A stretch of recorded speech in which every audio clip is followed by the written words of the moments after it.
Hello dear students, आप सभी का स्वागत है एक और नई वीडियो में। डियर स्टूडेंट्स, आज आप सभी का सोशल साइंस का एग्जाम है, यानी कि पेपर है। आप सभी की तैयारी अच्छे से हुई है कि नहीं? डियर स्टूडेंट्स, आप सबके पास जितना समय बचा हुआ है उसी में महत्वपूर्ण प्रश्न को अच्छे से रट लो। उसमें भी जो VVI है, ठीक है, यानी कि मोस्ट वेरी वेरी इंपॉर्टेंट है, ठीक है। इसलिए प्यारे बच्चों, आप लोगों के लिए इस वीडियो में हमारी टीम सोशल साइंस के ऐसे क्वेश्चन को खोज करके लाया है जो आप सभी को हर हाल में याद करके जाना है। आप सभी को इस क्वेश्चन में से 20 या 30 क्वेश्चन आप सभी को एग्जाम पेपर में देखने के लिए मिल जाएगा, ठीक है। आप सब तैयार हो क्लास करने के लिए? तो क्लास को स्टार्ट किया जाए। आप सब अपने दोस्तों को भी बोल दो या फिर शेयर कर दो इस वीडियो को, ठीक है। तो मेरे प्यारे बच्चों, टाइम को वेस्ट के वीडियो को स्टार्ट करते हैं। तो डियर स्टूडेंट्स, सबसे पहला क्वेश्चन है, भारत में मौद्रिक नीति का निर्धारण कौन करता है? ठीक है, सबसे पहला क्वेश्चन क्या कर रहा है? सबसे पहला क्वेश्चन है, भारत में मौद्रिक नीति का निर्धारण कौन करता है? ठीक है, पहला ऑप्शन है वित्त मंत्रालय करता है, और दूसरा ऑप्शन है राज्य सरकार, और तीसरा ऑप्शन है भारतीय रिजर्व बैंक, और चौथा ऑप्शन है वित्त आयोग। ठीक है, इसका राइट आंसर कितने बच्चे बता सकते हो? पहले क्वेश्चन को समझो। भारत में मौद्रिक नीति का निर्धारण कौन करता है?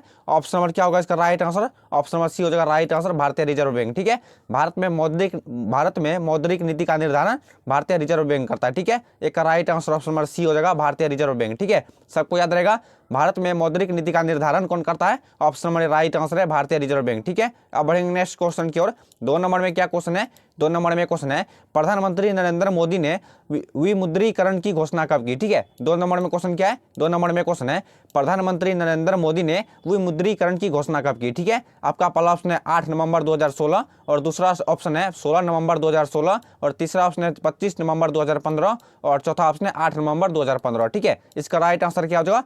प्रधानमंत्री नरेंद्र मोदी ने विमुद्रीकरण की घोषणा कब की थी? ऑप्शन नंबर राइट आंसर है 8 नवंबर 2016। ठीक है, ऑप्शन नंबर राइट आंसर हो जाएगा 8 नवंबर 2016। सबको याद रहेगा, प्रधानमंत्री नरेंद्र मोदी ने विमुद्रीकरण की घोषणा 8 नवंबर 2016 ईस्वी को की थी। ठीक है, अब बढ़ेंगे नेक्स्ट क्वेश्चन की ओर। 3 नंबर में क्या क्वेश्चन है? 3 नंबर में क्वेश्चन है, निम्न में से कौन सी बेरोजगारी कृषि क्षेत्र में पाई जाती है? ठीक है, 3 नंबर में क्वेश्चन क्या है? 3 नंबर में क्वेश्चन है, निम्न में से कौन सी बेरोजगारी कृषि क्षेत्र में पाई जाती है? ठीक है, पहला ऑप्शन है छिपी बेरोजगारी, और दूसरा ऑप्शन है मौसमी बेरोजगारी, और तीसरा ऑप्शन है ए और बी दोनों, मतलब ए और बी दोनों हो जाएगा, और चौथा ऑप्शन है इनमें से कोई नहीं। ठीक है, फटाफट अपना आंसर कमेंट करो, निम्न में से कौन सी बेरोजगारी कृषि क्षेत्र में पाई जाती है? ठीक है, पहला ऑप्शन है छिपी बेरोजगारी, और दूसरा ऑप्शन है मौसमी बेरोजगारी। ठीक है, option number C right answer हो जाएगा ए और बी दोनों। ठीक है, छिपी बेरोजगारी भी हो जाएगा और मौसमी बेरोजगारी भी हो जाएगा। ठीक है, सबको याद रहेगा, निम्न में से कौन सी बेरोजगारी कृषि क्षेत्र में पाई जाती है? Option number C right answer हो जाएगा, छिपी बेरोजगारी भी हो जाएगा और मौसमी बेरोजगारी भी हो जाएगा। ठीक है, अब बढ़ेंगे नेक्स्ट क्वेश्चन की ओर। 4 नंबर में क्वेश्चन क्या कर रहा है? 4 नंबर में क्वेश्चन है, निर्यात संवर्धन क्षेत्र EPZ को निम्न में से किसमें बदल दिया गया? ठीक है, 4 नंबर में क्वेश्चन क्या है? 4 नंबर में क्वेश्चन है, निर्यात संवर्धन क्षेत्र EPZ को निम्न में से किसमें बदल दिया गया है? ठीक है, पहला ऑप्शन है विशेष औद्योगिक क्षेत्र में, और दूसरा ऑप्शन है विशेष संवर्धन क्षेत्र में, और तीसरा ऑप्शन है विशेष आर्थिक क्षेत्र में, और चौथा ऑप्शन है विशेष विकास क्षेत्र में। ठीक है, इसका राइट आंसर कितने बच्चे बता सकते हो? कमेंट करो। ठीक है, 4 नंबर में क्वेश्चन है, निर्यात संवर्धन क्षेत्र EPZ को निम्न में से किसमें बदल दिया गया? 4 का right answer option number C हो जाएगा, विशेष आर्थिक क्षेत्र में। ठीक है, 4 का राइट आंसर क्या हो जाएगा? 4 का right answer option number C हो जाएगा, विशेष आर्थिक क्षेत्र में। ठीक है, निम्न में निर्यात संवर्धन क्षेत्र EPZ को निम्न में से किसमें बदल दिया गया था? Option number C right answer है, विशेष आर्थिक क्षेत्र में। ठीक है, अब बढ़ेंगे नेक्स्ट क्वेश्चन की ओर। 5 नंबर में क्वेश्चन क्या है?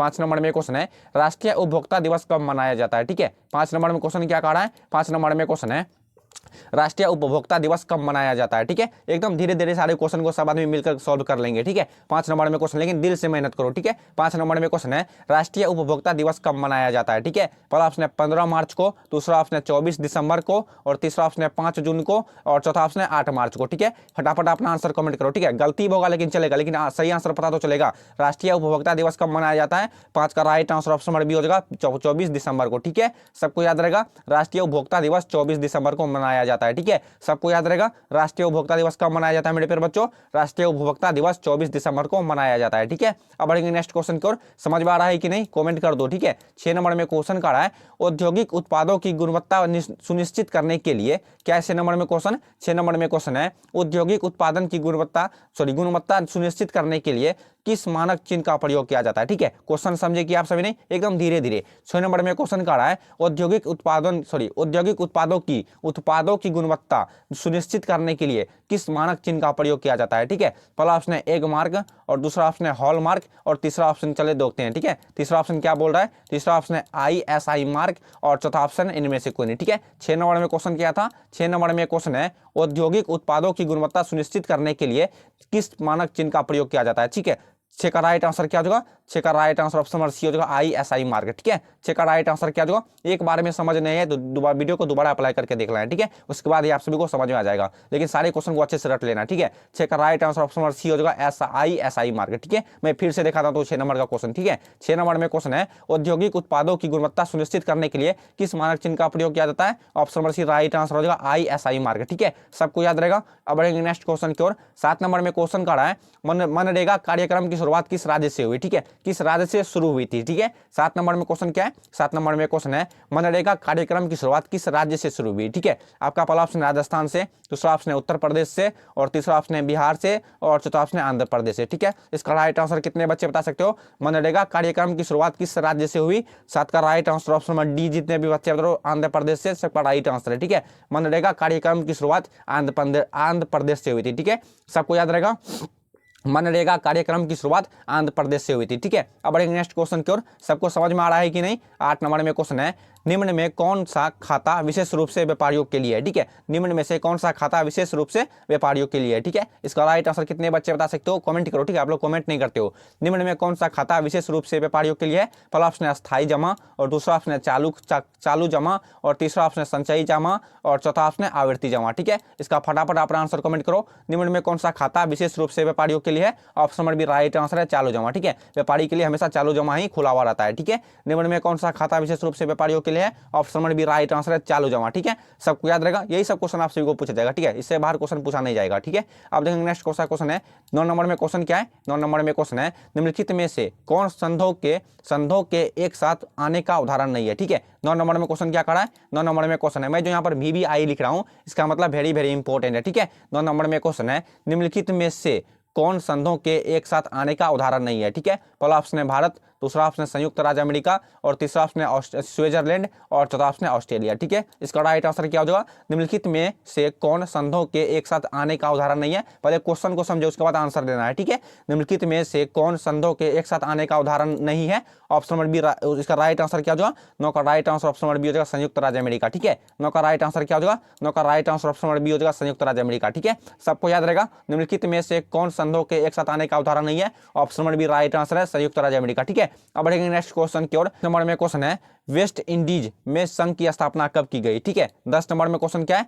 10 नंबर में क्वेश्चन है वेस्ट इंडीज में संघ की स्थापना कब की गई। ठीक है, पहला ऑप्शन है 1958, दूसरा ऑप्शन है 1962 और तीसरा ऑप्शन 1973 और चौथा ऑप्शन है 1954। ठीक है, अपना आंसर कमेंट करो, वेस्ट इंडीज में संघ की स्थापना कब की गई थी। 10 का right answer option number A हो जाएगा 1958 ईस्वी को। ठीक है, 10 का राइट आंसर क्या हो जाएगा मेरे प्यारे बच्चों, 10 का right answer option number A हो जाएगा 1958 ईस्वी को। ठीक है, वेस्ट इंडीज में संघ की स्थापना कब की गई थी, वेस्ट इंडीज में संघ की स्थापना 1958 ईस्वी को की गई थी। ठीक है, अब बढ़ेंगे नेक्स्ट क्वेश्चन की ओर। 11 नंबर में क्वेश्चन क्या कर रहा है, 11 नंबर में क्वेश्चन है संविधान का अनुच्छेद 40 किससे संबंधित है। ठीक है, नीचे दिए गए ऑप्शन में किससे संबंधित है। ठीक है, 11 नंबर में क्वेश्चन क्या कर रहा है, 11 नंबर में क्वेश्चन है संविधान का अनुच्छेद 40 किससे संबंधित है। ठीक है, आपका पहला ऑप्शन है समानता का अधिकार, दूसरा ऑप्शन है जीवन का अधिकार और तीसरा ऑप्शन है स्थानीय शासन और चौथा ऑप्शन है शिक्षा का अधिकार। ठीक है, इसका राइट आंसर क्या हो जाएगा, संविधान का अनुच्छेद 40 किससे संबंधित है, एकदम धीरे धीरे सारे क्वेश्चन को सॉल्व करना है। ठीक है, संविधान का अनुच्छेद 40 किससे संबंधित है, 11 का right answer option number C हो जाएगा स्थानीय शासन। ठीक है, 11 का राइट आंसर क्या हो जाएगा, 11 का right answer option number C हो जाएगा स्थानीय शासन। ठीक है, संविधान का अनुच्छेद 40 किससे संबंधित है, संविधान का अनुच्छेद 40 स्थानीय शासन से संबंधित है। ठीक है, सबको याद रहेगा। अब बढ़ेंगे नेक्स्ट क्वेश्चन की ओर। 12 नंबर में क्वेश्चन का रहा है साइकिल किस राजनीतिक दल का चुनाव चिन्ह है। ठीक है, अपना जो साइकिल बिहार में चलता है वही साइकिल है। ठीक है, साइकिल किस राजनीतिक दल का चुनाव चिन्ह है। ठीक है, जो झंडा तिरंगा पर रहता है चुनाव चिन्ह वही चुनाव चिन्ह है। ठीक है, साइकिल किस राजनीतिक दल का चुनाव चिन्ह है। ठीक है, पहला ऑप्शन है राष्ट्रीय जनता दल और दूसरा ऑप्शन क्या है चलो देखते हैं। दूसरा ऑप्शन है समाजवादी पार्टी दल और तीसरा ऑप्शन है बहुजन समाज पार्टी और चौथा ऑप्शन है जनशक्ति पार्टी। ठीक है, क्वेश्चन क्या था 12 नंबर में? 12 नंबर में क्वेश्चन है साइकिल किस राजनीतिक दल का चुनाव चिन्ह है? ठीक है, 12 का right answer option number B हो जाएगा समाजवादी पार्टी। ठीक है, 12 का राइट आंसर क्या हो जाएगा? 12 का right answer option number B हो जाएगा समाजवादी पार्टी। सबको याद रहेगा साइकिल किस चुनाव चिन्ह का समाज पार्टी है? Option number B right answer Samajwadi party. ठीक है, अब बढ़ेंगे नेक्स्ट क्वेश्चन की ओर। 13 नंबर में क्वेश्चन क्या है? 13 नंबर में क्वेश्चन है ताड़ी विरोधी आंदोलन निम्न में से किस राज्य में शुरू किया गया? ठीक है, 13 नंबर में क्वेश्चन क्या है? 13 नंबर में क्वेश्चन है ताड़ी विरोधी आंदोलन निम्न में से किस राज्य में शुरू किया गया? ठीक है, पहला ऑप्शन है बिहार में, दूसरा ऑप्शन है उत्तर प्रदेश में, और तीसरा ऑप्शन है तमिलनाडु में, और चौथा ऑप्शन है आंध्र प्रदेश में। ठीक है, इसका राइट आंसर क्या होगा? ताड़ी विरोधी आंदोलन निम्न में से किस राज्य में शुरू किया गया था? 13 का right answer option number D हो जाएगा आंध्र प्रदेश में। ठीक है, 13 का राइट आंसर क्या हो जाएगा? 13 का right answer option number D हो जाएगा आंध्र प्रदेश। ठीक है, ताड़ी विरोधी आंदोलन निम्न में से किस राज्य में शुरू किया गया? Option number D right answer हो जाएगा आंध्र प्रदेश। ठीक है, सबको याद रहेगा। अब बढ़ेंगे नेक्स्ट क्वेश्चन की ओर। 14 नंबर में क्वेश्चन कर रहा है निम्न में से किसने कहा कि धर्म को कभी भी राजनीति से अलग नहीं किया जा सकता? ठीक है, 14 नंबर में क्वेश्चन क्या करा है? 14 नंबर में क्वेश्चन है निम्न में से किसने कहा कि धर्म को कभी भी राजनीति से नहीं करा है, राजनीति से अलग नहीं किया जा सकता? ठीक है, पहला ऑप्शन है आचार्य विनोबा भावे, और दूसरा ऑप्शन है राजेंद्र प्रसाद, और तीसरा ऑप्शन है भीमराव अम्बेडकर, और चौथा ऑप्शन है महात्मा गांधी। ठीक है, इसका राइट आंसर क्या हो जाएगा? निम्नलिखित में से किसने कहा कि धर्म को कभी भी राजनीति से अलग नहीं किया जा सकता? ठीक है, 14 का right answer option number D हो जाएगा महात्मा गांधी। ठीक है, 14 का राइट आंसर क्या हो जाएगा? 14 का right answer option number D हो जाएगा महात्मा गांधी। ठीक है, मैं अभी एक्सप्लेन करके आप सभी को बताने का समय नहीं है। ठीक है, कल आप सभी का एग्जाम है, आप सब सारे क्वेश्चन को रट लो, अच्छे से सारे क्वेश्चन को रट लो। 15 नंबर में क्वेश्चन का है आजादी के समय से ही किस देश में सरकार का लोकतांत्रिक स्वरूप है? ठीक है,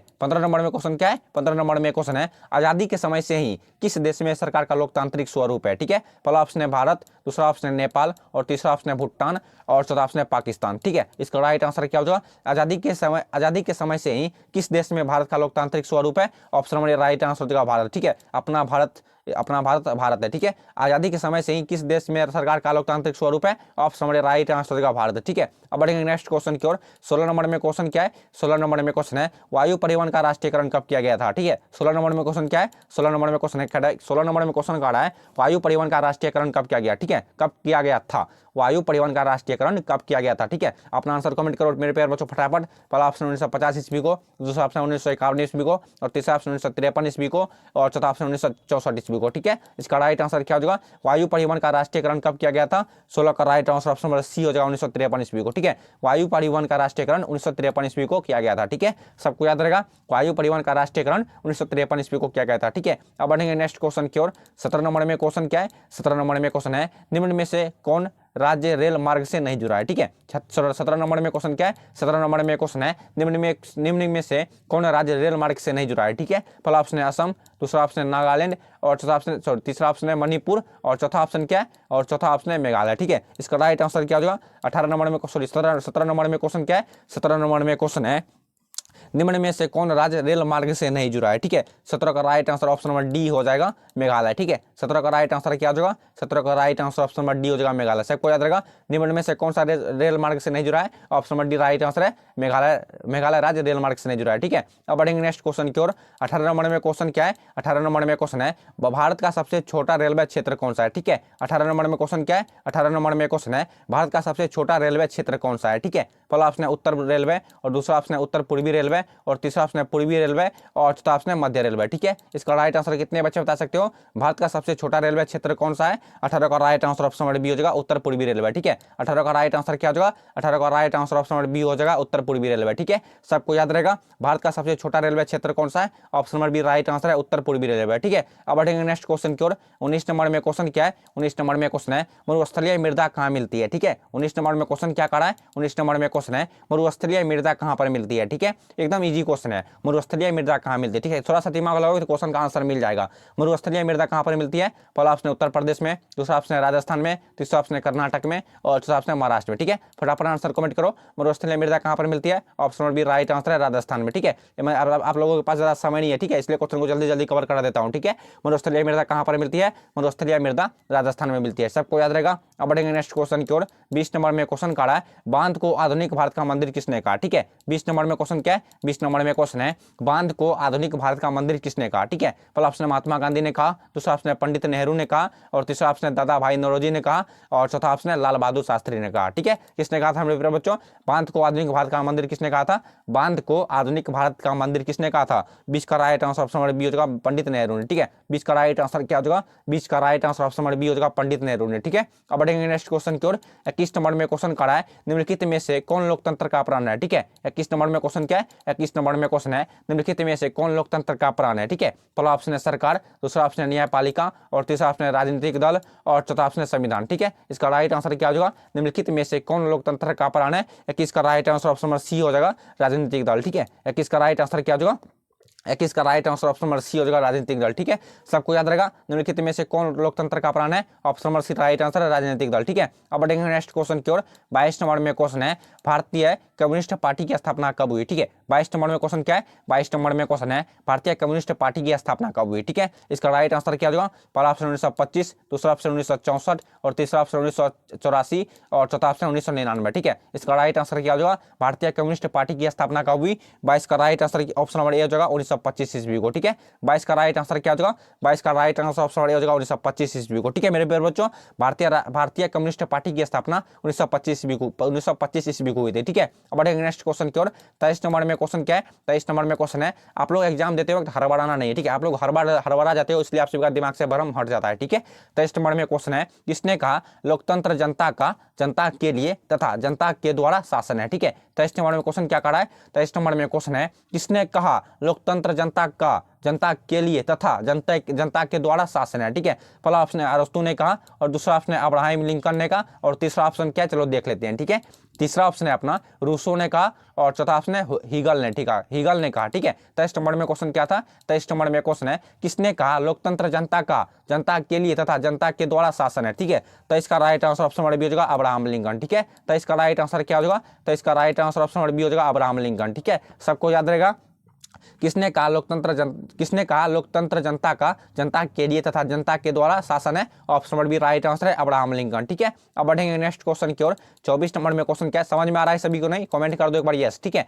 24 नंबर में क्वेश्चन है, भारत में कौन शासन प्रणाली है? ठीक है, 24 नंबर में क्वेश्चन क्या है? 24 नंबर में क्वेश्चन है, भारत में कौन शासन प्रणाली है? ठीक है, पहला ऑप्शन है अध्यक्षीय व्यवस्था, और दूसरा ऑप्शन है राजशाही व्यवस्था, और तीसरा ऑप्शन है संसदीय व्यवस्था, और चौथा ऑप्शन है तानाशाही व्यवस्था। ठीक है, इसका राइट आंसर क्या हो जाएगा? भारत में कौन शासन प्रणाली है? 24 का right answer option number C हो जाएगा संसदीय व्यवस्था। ठीक है, 24 का राइट आंसर क्या हो जाएगा? 24 का right answer option number C हो जाएगा संसदीय व्यवस्था। ठीक है, भारत में कौन सा शासन प्रणाली है? Option number C right answer है संसदीय व्यवस्था। सबको याद रहेगा। अब बढ़ेंगे नेक्स्ट क्वेश्चन की ओर। ठीक है, किसी को कोई कंफ्यूजन या डाउट हो तो आप सब कमेंट कर दो। ठीक है, मैं उसका सोल्यूशन नेक्स्ट वीडियो में कर दूंगा। ठीक है, 25 नंबर में क्वेश्चन है, लेकिन सबका कमेंट पढ़ता हूँ। ठीक है, 25 नंबर में क्वेश्चन है, भारत में वोट देने के लिए न्यूनतम आयु क्या है? ठीक है, 25 नंबर में क्वेश्चन क्या है? 25 नंबर में क्वेश्चन है, भारत में वोट देने के लिए मतलब वोट जो दिया जाता है ग्रामीण सभ्यता में, उसकी न्यूनतम आयु क्या होनी चाहिए? ठीक है, मतलब कम से कम उम्र कितना होनी चाहिए? ठीक है, भारत में वोट देने के लिए न्यूनतम आयु क्या है? ठीक है, पहला ऑप्शन है आपका 18 वर्ष, दूसरा ऑप्शन है 16 वर्ष, और तीसरा ऑप्शन है 21 वर्ष, और चौथा ऑप्शन है 24 वर्ष। ठीक है,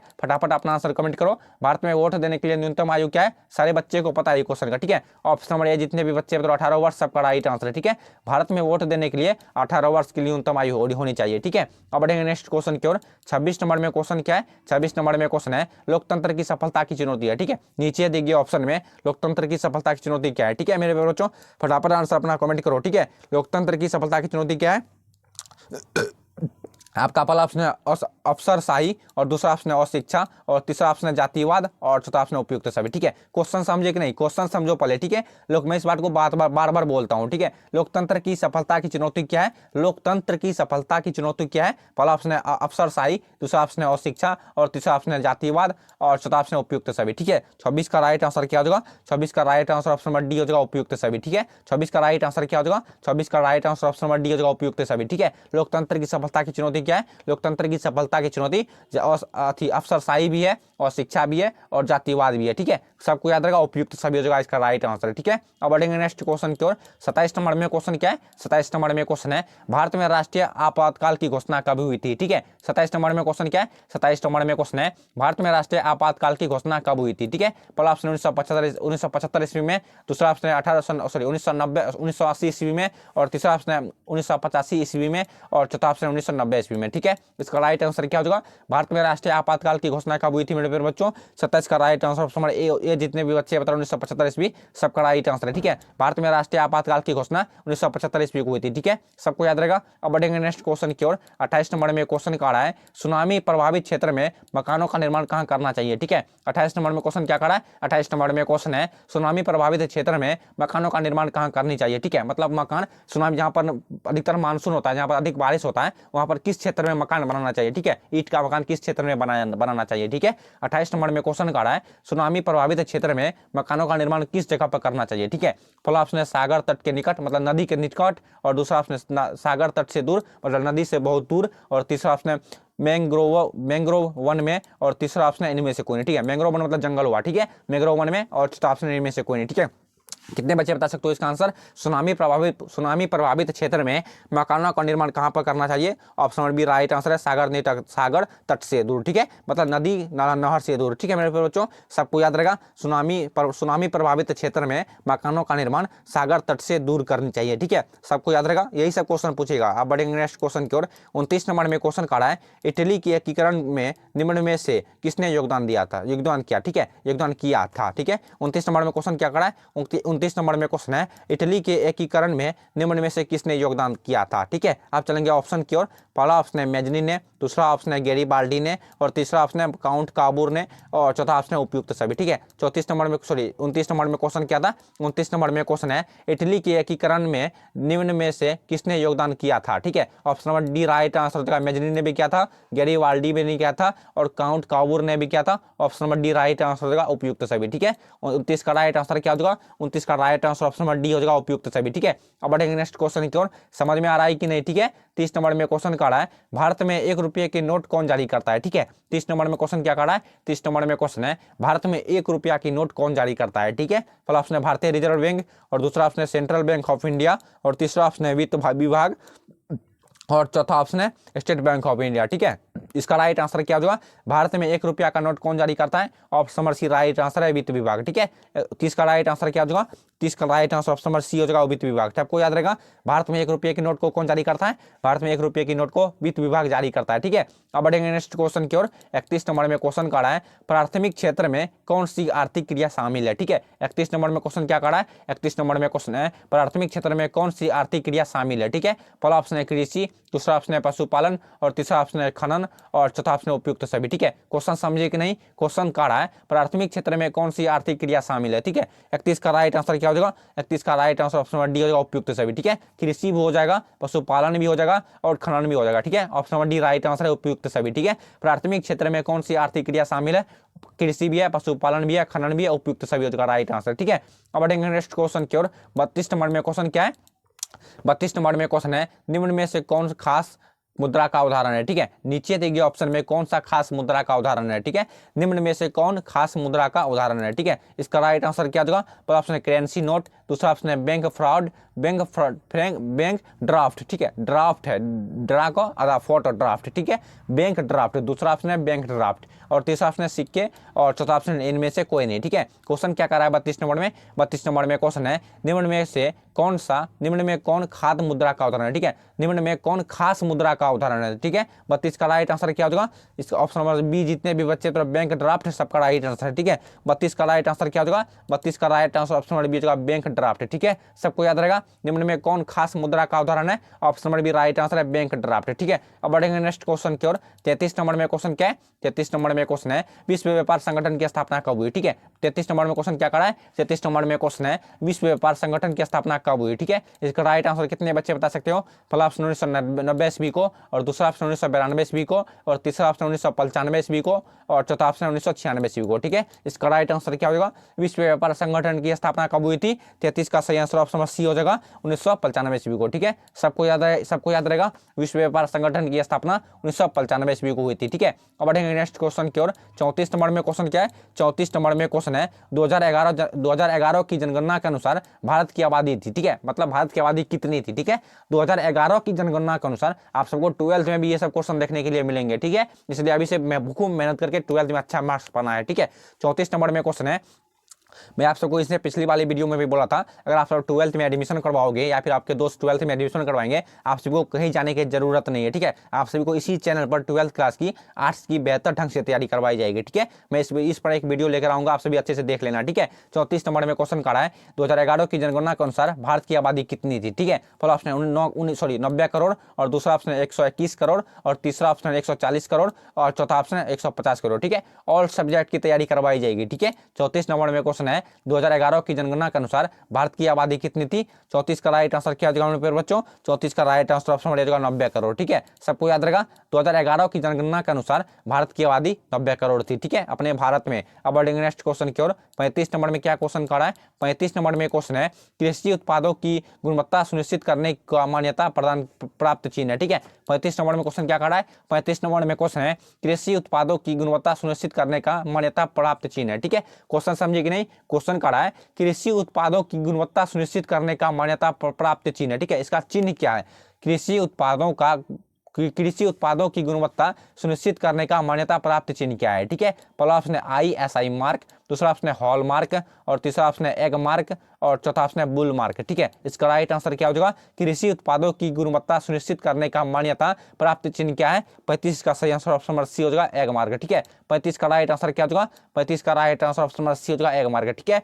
सबको याद रहेगा। अब नेक्स्ट क्वेश्चन की ओर थोड़ा सा हकला जाता हूँ, ठीक है। आपको सभी को हकलाने पर ध्यान नहीं देना है, आप सभी को अपने काम पर ध्यान देना है, ठीक है। 36 नंबर में क्वेश्चन है केंद्रीय सांख्यिकी संगठन की स्थापना कब हुई थी, ठीक है। 36 नंबर में क्वेश्चन क्या करा है, 36 नंबर में क्वेश्चन है केंद्रीय सांख्यिकी संगठन की स्थापना कब हुई थी, ठीक है। पहला ऑप्शन 1950 ईस्वी को, दूसरा ऑप्शन 1954 ईस्वी को, और तीसरा ऑप्शन 1956 ईस्वी को, और चौथा ऑप्शन 1960 ईस्वी को, ठीक है। इसका राइट आंसर कितने बच्चे बता सकते हो, केंद्रीय सांख्यिकी संगठन की स्थापना कब हुई थी मेरे प्यारे बच्चों। 36 का सही आंसर ऑप्शन नंबर बी हो जाएगा 1954 ईस्वी को, ठीक है। 36 का राइट आंसर क्या हो जाएगा, 36 का right answer option number B हो जाएगा 1954 ईस्वी को, ठीक है। सबको याद रहेगा केंद्रीय सांख्यिकी संगठन की स्थापना 1954 ईस्वी को हुई थी, ठीक है। अब बढ़ेंगे नेक्स्ट क्वेश्चन की ओर। 34 नंबर में क्वेश्चन क्या है, 34 नंबर में क्वेश्चन है, मैं शुरू में ही बोला था, आप सभी से पिछली वाली वीडियो को नहीं देखा है तो जाकर के देख लेना इस वीडियो को पूरा देखने के बाद, ठीक है। नहीं तो इधर से उधर करोगे उसमें कोई क्वेश्चन दिमाग में नहीं घुसेगा, ठीक है। इस वीडियो को पूरा अच्छे तरीके से प्रॉपर देखने के बाद उस वीडियो को देख लेना, ठीक है। मैं उस वीडियो का लिंक नीचे डिस्क्रिप्शन बॉक्स में दे दूंगा या फिर आई बटन में दे दूंगा, ठीक है। 37 नंबर में क्वेश्चन करा है निम्न में से कौन जीवाश्म ईंधन है, ठीक है। 37 नंबर में क्वेश्चन क्या है, 37 नंबर में क्वेश्चन है सारे मोस्ट चुनिंदा प्रश्न है, ठीक है। 37 नंबर में क्वेश्चन है निम्न में से कौन जीवाश्म ईंधन है, ठीक है। आपका पहला ऑप्शन है कोयला, दूसरा ऑप्शन है पेट्रोलियम, और तीसरा ऑप्शन है प्राकृतिक गैस, और चौथा ऑप्शन है उपयुक्त सभी, ठीक है। मेरे अंदाज से इसमें कोयला होना चाहिए सिर्फ, ठीक है। ऑप्शन में हमारा मेरे ख्याल से कोयला होना चाहिए, ठीक है, लेकिन यहाँ पे उपयुक्त सभी मारेंगे अभी, ठीक है। निम्न में से कौन जीवाश्म ईंधन है, option number D right answer है उपयुक्त सभी, ठीक है। इसका राइट आंसर क्या होगा, option number D right answer होगा उपयुक्त सभी, ठीक है। सबको याद रहेगा निम्न में कौन जीवाश्म ईंधन है, कोयला भी है, पेट्रोलियम भी है, और प्राकृतिक गैस भी है, ठीक है। अब बढ़ेंगे नेक्स्ट क्वेश्चन की ओर। 38 नंबर में क्वेश्चन क्या है, 38 नंबर में क्वेश्चन है भारत का प्रथम परमाणु विद्युत गिरी कहाँ है, ठीक है। 38 नंबर में क्वेश्चन क्या करा है, 38 नंबर में क्वेश्चन है भारत का प्रथम परमाणु विद्युत गिरी कहाँ पर है, ठीक है। पहला ऑप्शन है कलपक्कम में, दूसरा ऑप्शन है केगा में, और केंगा में, और तीसरा ऑप्शन है नरोड़ा में, और चौथा ऑप्शन है तारापुर में, ठीक है। चौथा ऑप्शन क्या है, चौथा ऑप्शन है तारापुर में, ठीक है। भारत का प्रथम परमाणु विद्युत गिरी कहाँ पर स्थित है। 38 का सही आंसर क्या हो जाएगा, 38 का सही आंसर ऑप्शन नंबर डी हो जाएगा तारापुर में, ठीक है। 38 का राइट आंसर क्या हो जाएगा, 38 का right answer option number D हो जाएगा तारापुर में। भारत का प्रथम परमाणु विद्युत गिरी भारत का प्रथम परमाणु विद्युत गिरी कहाँ स्थित है, option number D right answer है तारापुर, ठीक है। अब बढ़ेंगे नेक्स्ट क्वेश्चन की ओर। 39 नंबर में क्वेश्चन क्या है, 39 नंबर में क्वेश्चन है मणिकरण भूतापीय ऊर्जा संयंत्र किस राज्य में है, ठीक है। 39 नंबर में क्वेश्चन क्या करा है, 39 नंबर में क्वेश्चन है मणिकरण भूतापीय ऊर्जा संयंत्र किस राज्य में है, ठीक है। पहला ऑप्शन है पंजाब में, दूसरा ऑप्शन है उत्तराखंड में, और तीसरा ऑप्शन है हिमाचल प्रदेश में, और चौथा ऑप्शन है मणिपुर में, ठीक है। इसका राइट आंसर कितने बच्चे बता सकते हो, मणिकरण भूतापीय ऊर्जा संयंत्र किस राज्य में स्थित है। 39 का सही आंसर ऑप्शन नंबर सी हो जाएगा हिमाचल प्रदेश में, ठीक है। 39 का राइट आंसर क्या हो जाएगा, 39 का right answer option number C हो जाएगा हिमाचल प्रदेश, ठीक है। मणिकरण भूतापीय ऊर्जा संयंत्र किस राज्य में है, हिमाचल प्रदेश में है, ठीक है। अब बढ़ेंगे नेक्स्ट क्वेश्चन की ओर। समझ में आ रहा है कि नहीं, कमेंट कर दो एक बार यस, ठीक है। 40 नंबर में क्वेश्चन करा है सिंदरी किस उद्योग के लिए जाना जाता है, ठीक है। 40 नंबर में क्वेश्चन क्या है, 40 नंबर में क्वेश्चन है सिंदरी किस उद्योग के लिए जाना जाता है, ठीक है। पहला ऑप्शन है सीमेंट उद्योग के लिए, दूसरा ऑप्शन है अवरक उद्योग के लिए, और तीसरा ऑप्शन है सूती वस्त्र उद्योग के लिए, और चौथा ऑप्शन क्या है चलो वो भी देख लेते हैं। चलो चौथा ऑप्शन लोहा उद्योग के लिए, ठीक है। 40 नंबर में क्वेश्चन क्या है, 40 नंबर में क्वेश्चन है सिंदरी किस उद्योग के लिए जाना जाता है? ठीक है, 40 का राइट आंसर क्या हो जाएगा? 40 का right answer option number B हो जाएगा अवरक उद्योग के लिए। ठीक है, 40 का राइट आंसर क्या हो जाएगा? 40 का right answer option number B हो जाएगा अवरक उद्योग के लिए। ठीक है, सिंदरी किस उद्योग के लिए जाना जाता है? Option number B right answer है अवरक उद्योग के लिए। ठीक है, अब बढ़ेंगे नेक्स्ट क्वेश्चन की ओर। 41 नंबर में क्वेश्चन क्या है? 41 नंबर में क्वेश्चन है एशिया में सबसे पुराना रेलवे वर्कशॉप कौन है? ठीक है, 41 नंबर में क्वेश्चन क्या है? 41 नंबर में क्वेश्चन है, सारे चुनिंदा प्रश्न है। ठीक है, मैं यहाँ पर भी लिखना बंद कर दिया हूँ। ठीक है, आप सभी को देखने में दिक्कत ना हो।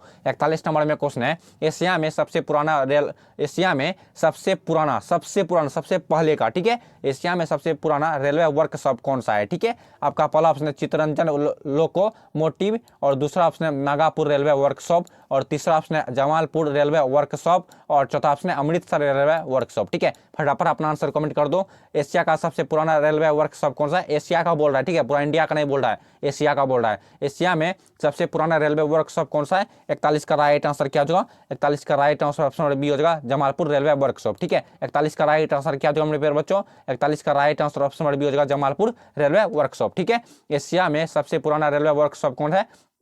Option number C right answer है जमालपुर रेलवे वर्कशॉप। ठीक है, अब बढ़ेंगे नेक्स्ट क्वेश्चन की ओर। 42 नंबर में क्वेश्चन क्या है? एकदम अपने अपने भाषा में समझना है। ठीक है, एकदम ठेठी भाषा में समझना है। ठीक है, 42 नंबर में क्वेश्चन है, जिस टाइम आप लोग 12 की तैयारी करोगे उस समय अपने भाषा में समझाया जाएगा। ठीक है, लाइव जिस टाइम मैं आऊंगा उस टाइम आपको आप सभी को अपनी भाषा में समझाऊंगा। ठीक है, 42 नंबर में क्वेश्चन है सिलिकॉन शहर के नाम से कौन प्रसिद्ध है? ठीक है, 42 नंबर में क्वेश्चन क्या है? 42 नंबर में क्वेश्चन है सिलिकॉन शहर के नाम से कौन प्रसिद्ध है? ठीक है, पहला ऑप्शन है हैदराबाद, दूसरा ऑप्शन है बेंगलोर, और तीसरा ऑप्शन है पुणे, यहाँ पर पुणे होता है। ठीक है, पुणे होते, ठीक है, यहाँ पर पुणे होते, पुहरसू का नहीं का पुणे। ठीक है, और चौथा ऑप्शन है अहमदाबाद। ठीक है, इसका राइट आंसर कितने बच्चे बता सकते हो? सिलिकॉन शहर के नाम से कौन प्रसिद्ध है? 42 का right answer option number B होगा बेंगलोर। ठीक है, 42 का राइट आंसर क्या होगा? 42 का right answer option number B होगा बेंगलोर। ठीक है, सबको याद रखा, सिलिकॉन शहर के नाम से कौन प्रसिद्ध है? बेंगलोर प्रसिद्ध है। ठीक है, बढ़ेंगे नेक्स्ट क्वेश्चन की ओर। 43 नंबर में क्वेश्चन क्या रहा है? 43 नंबर में क्वेश्चन क्या रहा है? मंदार पहाड़ी किस जिले में है? ठीक है, 43 नंबर में क्वेश्चन क्या है? 43 नंबर में क्वेश्चन है मंदार पहाड़ी किस जिले में है? ठीक है,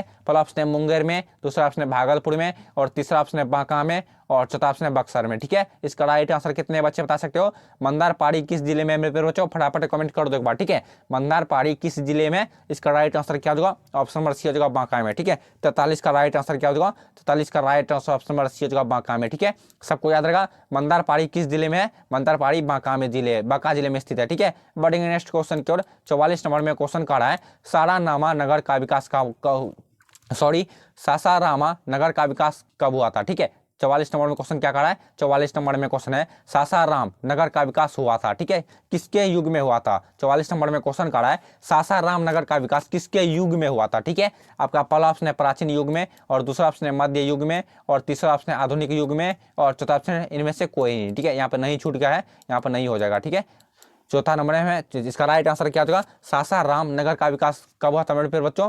सासाराम नगर का विकास किसके युग में हुआ था? 44 का right answer option number B हो जाएगा मध्य युग में। ठीक है, 44 का राइट आंसर क्या होगा? 44 का right answer option number B हो जाएगा मध्य युग में। ठीक है, अब बढ़ेंगे नेक्स्ट क्वेश्चन की ओर। 45 नंबर में क्वेश्चन क्या कर रहा है? 45 नंबर में क्वेश्चन है अमृत बाजार पत्रिका के संपादक कौन थे? ठीक है, 45 नंबर में क्वेश्चन क्या है? 45 नंबर में क्वेश्चन है अमृत बाजार पत्रिका के संपादक कौन थे? ठीक है, इसका राइट आंसर क्या होगा? 45 का राइट आंसर ऑप्शन नंबर हो जाएगा मोतीलाल घोष। ठीक है, 45 का राइट आंसर क्या होगा? 45 का राइट आंसर ऑप्शन नंबर हो जाएगा मोतीलाल घोष। ठीक है, आप सभी को वीडियो समझ में नहीं आ रहा तो आप सब वीडियो को दोबारा अप्लाई करके देख लेना। ठीक है, स्पीड जो बढ़ा लेते हो आप सब स्पीड को नहीं बढ़ाना है। ठीक है, स्पीड को नहीं बढ़ाना है। ठीक है, 45 नंबर में क्वेश्चन खड़ा है अमृत बाजार पत्रिका के संपादक कौन थे? ऑप्शन ए राइट आंसर है मोतीलाल घोष। ठीक है, यहाँ तक सब क्लियर है। अब बढ़ेंगे नेक्स्ट क्वेश्चन की ओर। 46 नंबर में क्वेश्चन का रहा है मराठा समाचार पत्र किस भाषा से संबंधित था? ठीक है, 46 नंबर में क्वेश्चन क्या है? 46 नंबर में क्वेश्चन है मराठा समाचार पत्र किस भाषा से संबंधित था? ठीक है, इसका राइट आंसर क्या होगा? 46 का राइट आंसर ऑप्शन में अंग्रेजी। ठीक है, 46 का राइट आंसर क्या होगा? 46 का राइट आंसर ऑप्शन में अंग्रेजी। ठीक है, सबको याद रहेगा मराठा समाचार पत्र किस भाषा से संबंधित है? अंग्रेजी भाषा से संबंधित है। ठीक है, अब बढ़ेंगे नेक्स्ट क्वेश्चन की ओर। 47 नंबर में क्वेश्चन क्या खड़ा है? 47 नंबर में क्वेश्चन है निम्न में से किस शिक्षक गुरु का जन्म पटना में हुआ था? ठीक है, 47 नंबर में क्वेश्चन क्या करा है? यहाँ पर गुरु का नाम नहीं दिया, ठीक है, मेरे अंदाज से गुरु गोविंद सिंह होगा। ठीक है, निम्न में से किस शिक्षक गुरु का जन्म पटना में हुआ था? मेरे बच्चों option number D right answer होगा 10वें गुरु का जन्म। ठीक है, 47 का राइट आंसर क्या होगा? 47 का right answer option number D होगा 10वें गुरु का जन्म। ठीक है, निम्न में से किस शिक्षक गुरु का जन्म पटना में हुआ था? Option number D right answer है 10वें गुरु का जन्म। ठीक है, अब बढ़ेंगे नेक्स्ट क्वेश्चन की ओर। 48 नंबर में क्वेश्चन का रहा है बिहार बंगाल से कब पृथक हुआ? ठीक है, 48 नंबर में क्वेश्चन क्या है? 48 नंबर में क्वेश्चन है बिहार बंगाल से कब पृथक हुआ। ठीक है, पृथक का मतलब कब अलग हुआ। ठीक है, बिहार बंगाल से कब पृथक हुआ था। पहला ऑप्शन 1912 ईस्वी में, और दूसरा ऑप्शन 1936 ईस्वी में, और तीसरा ऑप्शन 1928 ईस्वी में, और चौथा ऑप्शन 1940 ईस्वी में। ठीक है, फटाफट अपना आंसर कमेंट करो। बिहार बंगाल से कब अलग हुआ था। 48 का सही आंसर क्या हो जाएगा, 48 का सही आंसर ऑप्शन हमारा हो जाएगा 1912 ईस्वी को। ठीक है, बिहार बंगाल से 1912 ईस्वी में पृथक हो गया था, यानी कि अलग हो गया था। ठीक है, सबको याद रहेगा बिहार बंगाल से कब अलग हुआ था। ऑप्शन हमारा राइट आंसर देगा 1912 ईस्वी में। ठीक है, आप सभी को एग्जाम में यहाँ पर पृथक दिखाई देगा या फिर अलग हुआ दिखाई देगा। ठीक है, अब बढ़ेंगे नेक्स्ट क्वेश्चन की और मात्र 50 क्वेश्चन को कवर करेंगे। ठीक है, इसी में आप सभी को 20 या 30 क्वेश्चन आप सभी को मिल जाएगा। 49 नंबर में क्वेश्चन करा है भारत आने वाले प्रथम व्यापारी कौन थे। ठीक है, सारी चुनिंदा प्रश्न है ना। 49 नंबर में क्वेश्चन खड़ा है भारत आने वाले प्रथम व्यापारी कौन थे। ठीक है, पहला ऑप्शन है डच थे, दूसरा ऑप्शन है ब्रिटिश थे, और तीसरा ऑप्शन है पुर्तगाली थे, और चौथा ऑप्शन है फ्रांसीसी थे। ठीक है, इसका राइट आंसर क्या होगा, 49 का सही आंसर क्या होगा। क्वेश्चन करा है 49 नंबर में भारत आने वाले प्रथम व्यापारी कौन थे। ठीक है, option number C right answer है पुर्तगाली। ठीक है, भारत आने वाले प्रथम व्यापारी पुर्तगाली थे। ठीक है, सबको याद रहेगा। अब बढ़ेंगे नेक्स्ट क्वेश्चन की ओर, सबसे लास्ट क्वेश्चन है। ठीक है, 50 नंबर में क्वेश्चन खड़ा है उत्तरी एवं दक्षिणी वियतनाम का एकीकरण कब हुआ था। ठीक है, 50 नंबर में क्वेश्चन क्या खड़ा है, 50 नंबर में क्वेश्चन खड़ा है उत्तरी एवं दक्षिणी वियतनाम का एकीकरण कब हुआ था। ठीक है, पहला ऑप्शन 1965 ईस्वी को, दूसरा ऑप्शन 1968 ईस्वी को, और तीसरा ऑप्शन 1970 ईस्वी को, और चौथा ऑप्शन 1975 ईस्वी को। ठीक है, अपना आंसर कमेंट करो। उत्तरी एवं दक्षिणी वियतनाम का एकीकरण कब हुआ था मेरे प्यारे बच्चों। 50 का सही आंसर क्या होगा, 50 का सही आंसर ऑप्शन डी हो जाएगा 1975 ईस्वी को। ठीक है, उत्तरी एवं दक्षिणी वियतनाम का एकीकरण 1975 ईस्वी को हो गया था। ठीक है मेरे प्यारे बच्चों, आप सभी का कल एग्जाम है, आप सभी भर रात मेहनत करो, तैयारी करो। ठीक है, तब तक मिलेगा नेक्स्ट वीडियो में, तब तक के लिए बाय बाय। ठीक है।